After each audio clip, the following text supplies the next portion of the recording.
Okay, so factors of 16, that would be your p factors, plus or minus 1, plus or minus 2, plus or minus 4, plus or minus 8, plus or minus 16. For factors of the leading coefficient, which is negative 3, it would be plus or minus 1, plus or minus 3. So then I have to find my p over q numbers, so it would be 1 over 1, so plus or minus 1 over 1, which is 1. Then I do 1 over 3, because remember I'm taking all of these numbers over these numbers. So I take them one at a time. So I'll start with this one, and I'll do this over this, and then this over this. Then I'll go to the next p-value. So 2 over 1 and 2 over 3. And that's what I'm writing here. So 2 over 1 would just be 2, and then 2 over 3, and then I'll go to the 4, so 4 over 1 is just 4, and then 4 over 3, then 8 over 1 is just 8, and then 8 over 3, and then 16 over 1 is just 16, and then 16 over 3. So I've got 2, 4, 6, 8, 10, 20 possible rational zeros for this polynomial. Okay? It says to use a graphing calculator to help. So that some of the possible zeros from part A and B can be disregarded. Okay, so I'll do that next. Okay, so here you have the screen from a graphing calculator. For this polynomial, I put both the table function and the actual graph. So if you look at the table, it already gives you 2 zeros right away, right? The 4 is a 0, and the 2 is a 0. So right off the bat, we have 2 of them. Now, for the third 0, because remember, this polynomial has at most 3 real zeros. Some may be irrational, we don't know that yet. But I know that between, see how there's a sign change here, 16 to negative 3? So that means that there's a 0 between 0 and 1, and the intermediate value theorem tells you that. So between 0 and 1, there's a 0 for sure. So it could be 1/3, it could be 2/3. Okay? So it looks more, if you look at the picture, if you look at the graph, it looks more like 2/3. It looks like more like this one, positive 2/3, not the negative, but the positive. Okay, but we still have to test it out, because it could be irrational, so it wouldn't even be 2/3. It could be something else. So let's go ahead and do the 2, do the 4, and with synthetic division.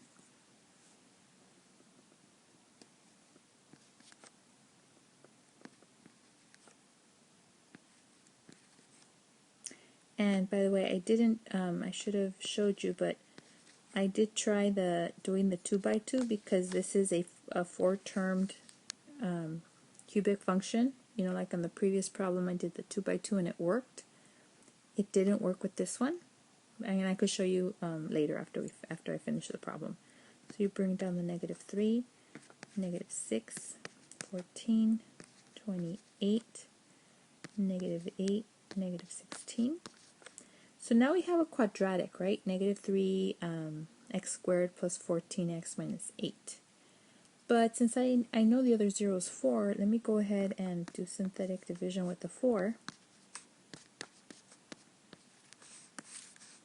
Bring down the negative 3, negative 12, 2, 8, and 0. So this means right here that my other factor is negative 3x plus 2. When I set it equal to 0, I get that x is 3 over 2. Sorry, backwards, it's 2 over 3. Let me fix that. It's 2 over 3. Okay, because you subtract the 2, and then you divide by negative 3. So you get negative over negative, which gives you positive 2/3. So your zeros are 2/3, 2, oops, 2 and 4. Okay, and I'm going to show you real quick why the other method that I used on the other one, it doesn't work on this one. But so let me just show you real fast right here. So it'd be negative 3x cubed, 20x squared, negative 36x, and 16. So the greatest common factor is x squared. Then that would be negative 3x, and then 20. And then negative 3x would be, let's see, what would it be? 12. And so 12 times 20 is definitely not 16. So this one did not factor by grouping. Okay, this is basically factor by grouping, and it didn't work. So that's why we had to use synthetic division to find the factor one at a time. And then of course the graphing calculator helps you to eliminate some of the work. Because imagine if we didn't have the help of it, we'd have to go through this list right here.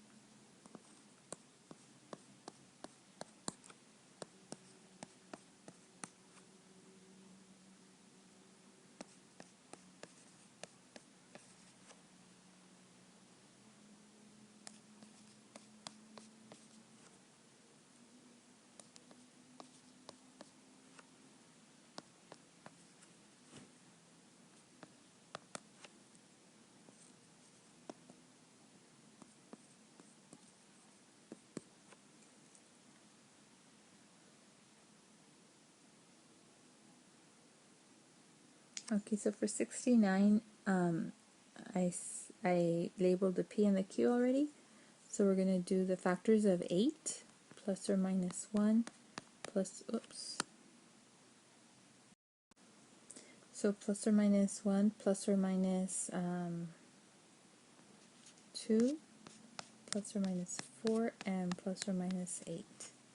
And then for Q, it would be the factors of the leading coefficient plus or minus 1 plus or minus 2. Okay, so we're going to take these factors over these factors. So plus or minus 1 over 1, which is just 1, plus or minus 1 over 2, 1/2, then 2 over 1, which is 2. Now 2 over 2 is already here, it's 1, so I'll skip that one. Then 4 over 1, which is 4. 4 over 2 is already here, so I could skip that one. And then 8 over 1, plus or minus, and so which is 8. And then 8 over 2 is already here as 4, right? So I don't need to write it again. So what does this tell me? That there are 2, 4, 5, 10 possible rational zeros for the polynomial.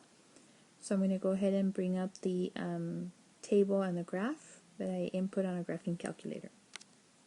Okay, so we see from the table that there are 3 zeros that are integers. So these two right here, and then this one right here. Okay, I also know that my fourth zero is going to be, look for a sign change from positive to negative, so that happens here, negative 30 to positive 8. That happens between negative 1 and 0. Okay, so that could possibly be negative 1/2, right? Negative 1/2. But let's go ahead and do synthetic division. And again, you could see, look at the graph, and you have the 4 right there, the 2 right there, the 1 right there, and this looks like negative 1/2 right there. Okay, so let's do the division. So I'll start off with 1, and so that's negative 2, 13, negative 21, 2, and 8. Negative 2, 11. 11 here, negative 10. So negative 10 right here, negative 8, and 0. Okay, and then 2, we move on to 2. Now remember, I'm using the reduced polynomial coefficients, okay? So negative 2, 11, negative 10, negative 8. Bring down the negative 2. Negative 4, you add these, you get 7. Multiply, you get 14. Add this, you get 4. And then 8 gives you 0. And then the third one that we have as a 0 on the table is 4. We use the reduced polynomial, negative 2, 7, and I could also factor, right, the quadratic. But since I see the 4 on the table, I'll just go ahead and do that. So bring down the negative 2, negative 8, negative 1, negative 4, and 0. Okay, so this means that the factor is negative 2x minus 1. So to solve, add the 1, divide by negative 2, so x is a half. So the zeros